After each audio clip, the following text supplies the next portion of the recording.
Now, I was listening to the narration of the representative from Congress Party. Right. Let me make one thing very clear. We have to understand in what context it was said. It was contextual. It was in relation to Rafale. No. Whatever the context might be, that cannot be defended. That cannot be defended. No, I'm not defending that. Not at all. I'm not defending that.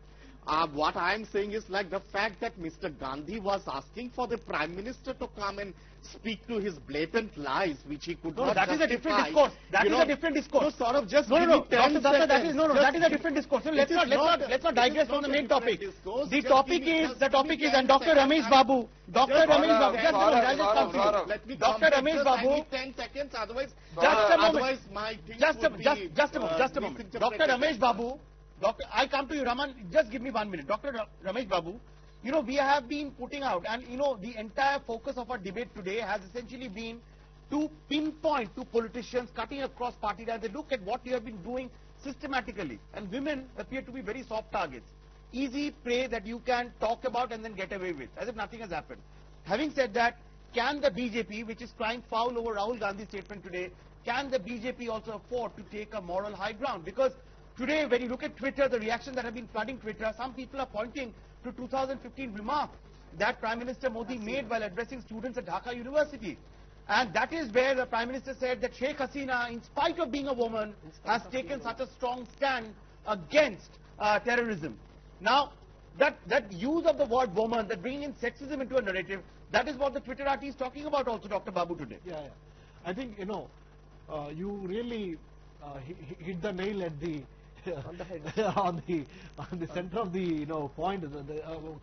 First of all, I would like to congratulate India Ahead for taking up such a sensible discussion.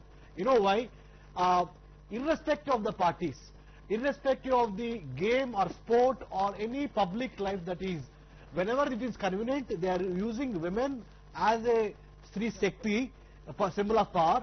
Whenever it is not convenient to them or to keep something, put down the issue, they are again using the same women as the target for the soft target. I think this has to go away.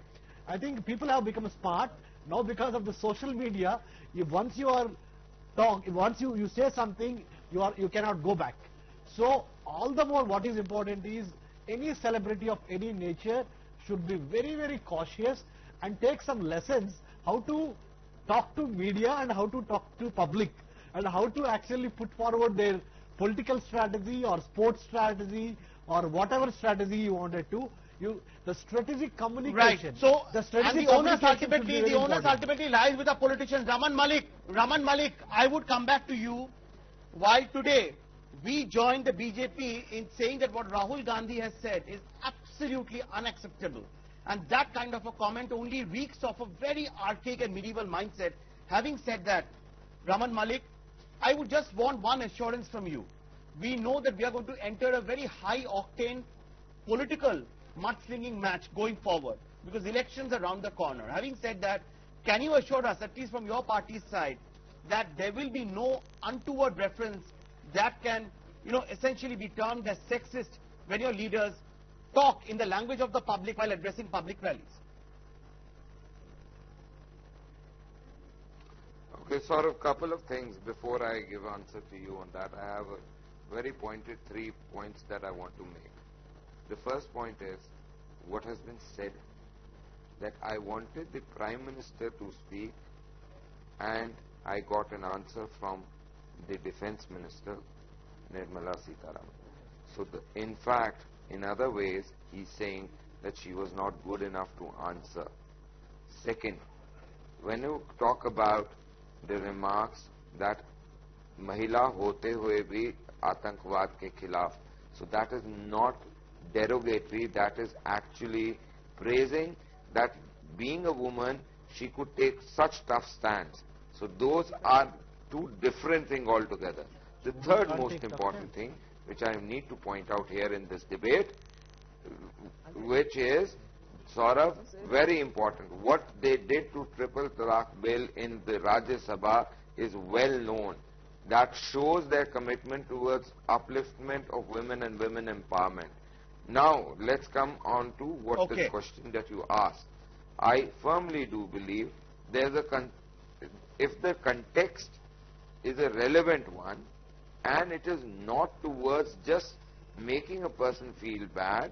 It is not pointed towards hitting a person below the belt, and you are talking in context of the topic being discussed. That is a different issue. But just because somebody is a woman and she answered you we are essentially on your talking of false these claim, comments which are being and she construed as being decimated sexist comments. you become These irritated. comments which are being construed as sexist comments. There It are ended two up things. offending people like what described Rahul that. Gandhi has said Saurabh, today has ended up Saurabh, offending I told women you. across the I told across you the very board. well. Saurabh, will you please give me 10 seconds? I told you both the things. I gave you an example which totally explains everything.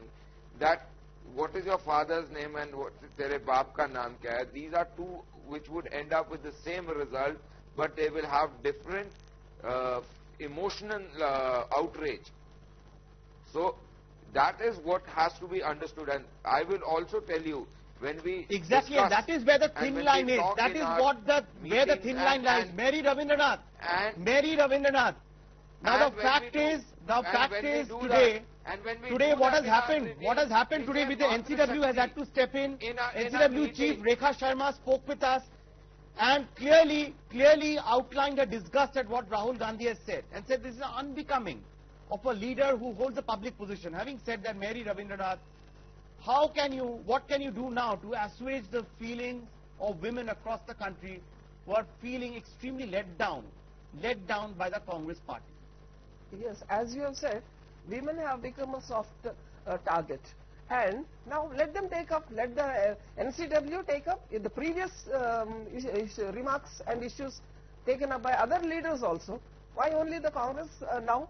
Now along with this, let all the things be brought up and let everything be answered. Let them take up everything. No, now, but you're okay. So you're saying that why is the NCW selective in its approach? But you still haven't addressed the core issue. You have still not answered the core issue. You know that apology word slipped out of your mouth at one point in time, but then you decided that possibly is going against the party line.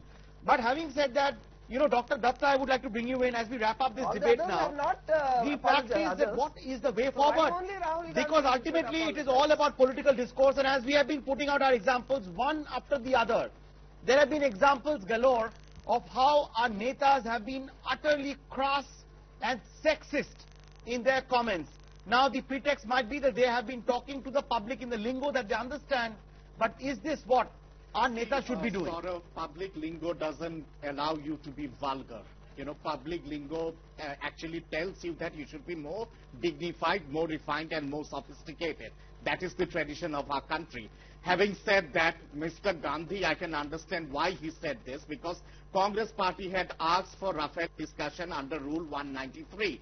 And as per Rule 193, the ministry concerned for which the discussion has been asked, the minister would be replying to that discussion. So it's quite obvious that Nirmala Sitharaman, being the defense minister, she would be giving in answers to all the accusations, and she refuted all the accusations with clear clinching evidences, point by point. It was point by point rebuttal, and Mr. Gandhi could not counter those point by point rebuttal. So I understand this acrimony and this outburst. No, the acrimony and outburst is fine. It is acceptable, but it is as far as politics is concerned. But then, as we wrap up this debate, we have completely run out of time. The fact is, ultimately, what has happened today, it is just not a story about Rahul Gandhi and an NCW issuing a notice to Rahul Gandhi and seeking an explanation. It brings us to the larger issue of political discourse and the level of political discourse in the country. Is this what we want to set up as an example before our youngsters, before our next generation? People who will decide on who's going to rule the country going forward, who's going to be holding chair as chief ministers in different states? For sure, no. You and I might have differences of opinion, but there's a way of putting out our opinion across the board. Be it a Mahila who is guarding the Prime Minister, or be it Congress ki Vidwa, clearly these are unacceptable remarks. Period. The debate stands settled. No one supports what Rahul Gandhi has said. But then we would have wished that an undertaking came from the political panelists on the channel that going forward in the run-up to 2019 polls, we will not get to hear such vitriol coming out in the open once again, targeting the fairer sex. Stay tuned, because up next is our second debate, where we turn our focus to yet another story which tells us of how in progressive India we continue to harbor a very regressive mindset. Army Chief General Bipin Rawat has now said that there is no place for LGBTQ community in the Indian Armed Forces. Back in just 30 seconds. Stay tuned.